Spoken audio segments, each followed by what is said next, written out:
We're good. I'm ready for this.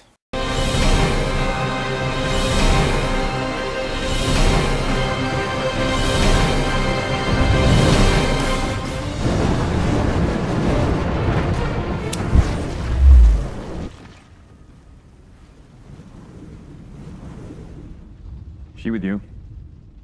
I thought she was with you.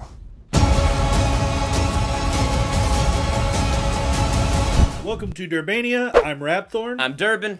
And today we're checking out Batman vs. Superman. Dawn of Justice.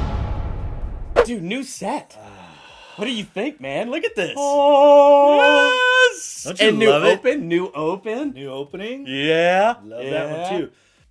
What do you think? What do you think about this movie? Okay. See, Rhapthorne here is really good, and he doesn't watch my spoiler-free reviews, so we can have, like, an honest conversation. Mm-hmm. What I said in my spoiler-free, and I'm going to sum it up super fast, Okay. I thought it was extremely unbalanced, but I thought it got good towards the second half, and I ended up enjoying it and having fun with it for what it was. Okay. I couldn't get past Lex Luthor. Okay, yeah, that was a hard one, but here's the thing about that. I came in with such low expectations for Jesse Eisenberg as Lex Luthor that I wasn't hurt as bad as I thought I was going to be. Yeah, I mean, I knew because it's Lex Luthor Jr., so, you know, he's not Lex Luthor. He's not the straight edge, you know, just super intelligent Lex Luthor that we knew from But that's the comics. sign number one that this was the Doomsday real story. Right, exactly. But I don't know, he just, it felt too Joker-ish for me. I can't wait to show you my toys. Wow, that is a good grip. You should not pick a fight with this person. I can see that. You know, like just the way he See, I wouldn't say Joker-ish. laughed and did stuff like I that. would say like, Jesse Eisenberg-ish. Well, because yeah, there's definitely this Jesse Eisenberg type. You know what? For me, that worked in movies like Zombieland and American Ultra. So movies like that, his Jesse Eisenbergness works for me. In movies like this, I'm with you that I didn't like it, but because I was expecting it to be so bad. I mean, I was really thinking it was going to be so much worse that I was like a little relieved. I love it. I gotta say that the flashbacks and the dreams and the flash forwards and all that did not land at all for me. Like, I understood why they put them in there. I don't know. It just like, hey, this is happening and what the heck's going on? But and then, okay, well, I guess this is a flash forward, or Batman's getting risen up out of this hole by a whole bunch of bats. Okay, what's going on? It was a dream. I think you and I, in the beginning, as he's floating up because of these bats, Rhapthorne and I think we both had the same expression of, what? Yeah. What? What? And then the narration comes, in the dream, they carried me to the light. And we both went, Literally, sigh of relief because holy cow. But in the trailer, you saw it. That scene when they're in the desert and Batman's wearing that trench coat. Like, I always wondered what that was. Yeah. But it's weird because, like, in the movie, it made almost less sense than it did in the trailer.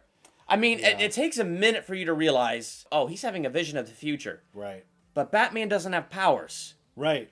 How is he having a... But that is still not answered to me. Now, what was cool was it took me until after the movie to realize, like, there's this dude in Lightning when, you know, Bruce woke up from the vision saying, Lois Lane is the key! Lois Lane is the key! And then I went, oh my gosh, that was the Flash! But then I went, but that does not explain how Bruce Wayne was seeing a vision of the future. It explains the Flash, because he's the Flash, and he can run so fast, he can time travel, blah, blah, blah, you know, whatever. So, super long. It was long. Build up to the fight that we all wanted. But the fight we wanted wasn't the fight we wanted. It wasn't. And it was super predictable. The ending was, okay, yep, this is going to happen. He's got kryptonite. Yep, this is going to happen. Super predictable fight. It wasn't really that much of a fight. Lead up to the fight. Batman is working out. This was hilarious because Batman got to get that pump before he... It was almost kind of like Rocky, the montage. Yeah, it's like before he fights Superman. Superman. Like, the few centimeters of extra muscle that you're going to get is going to matter. Yeah. Against Superman. Yeah. What I thought was interesting was their introduction of kryptonite.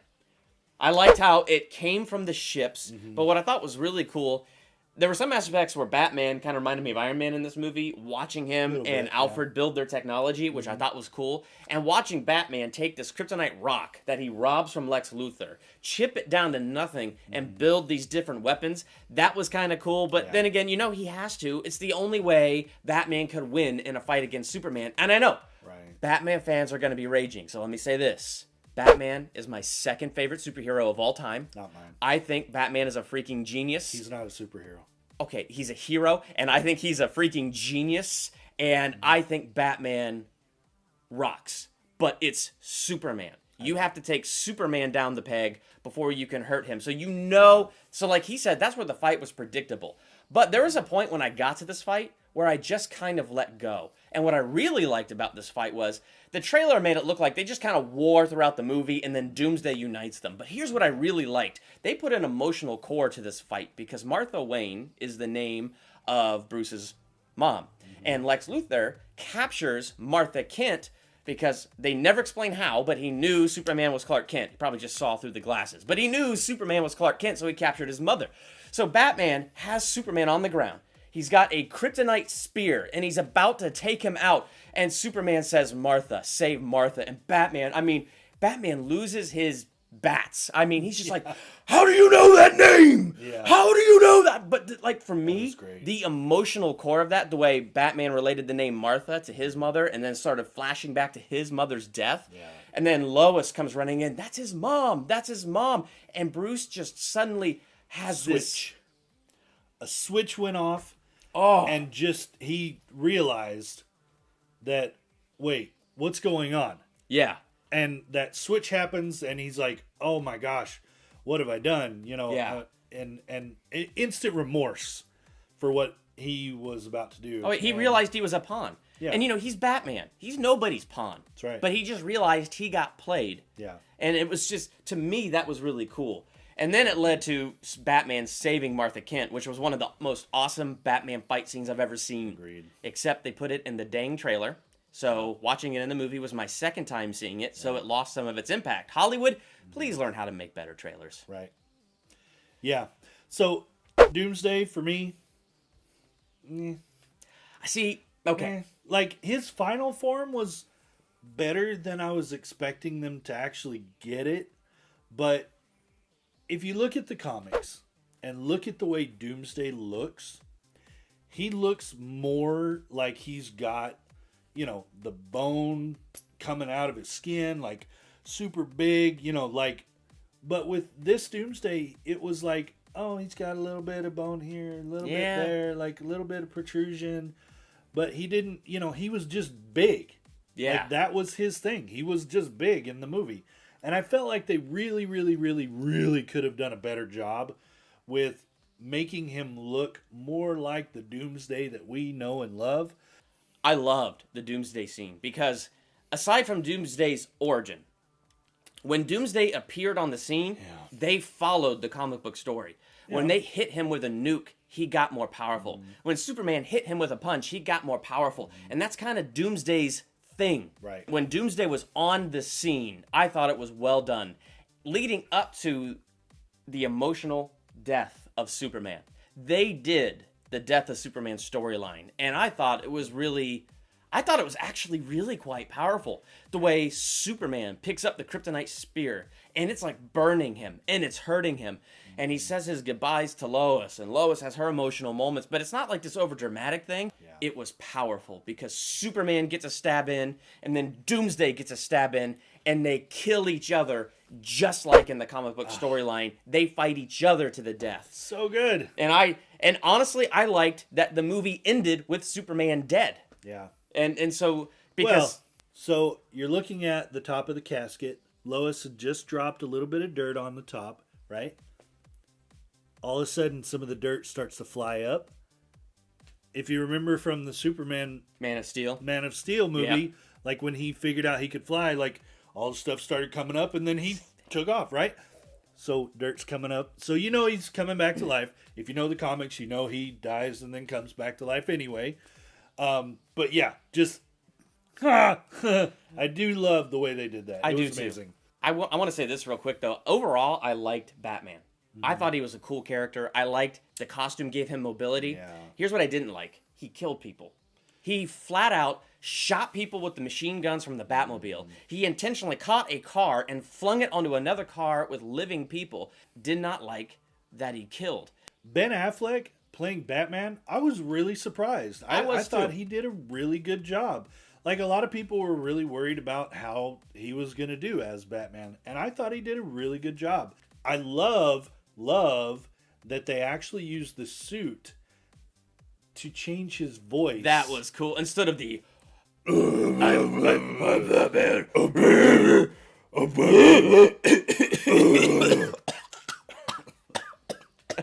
Three stars.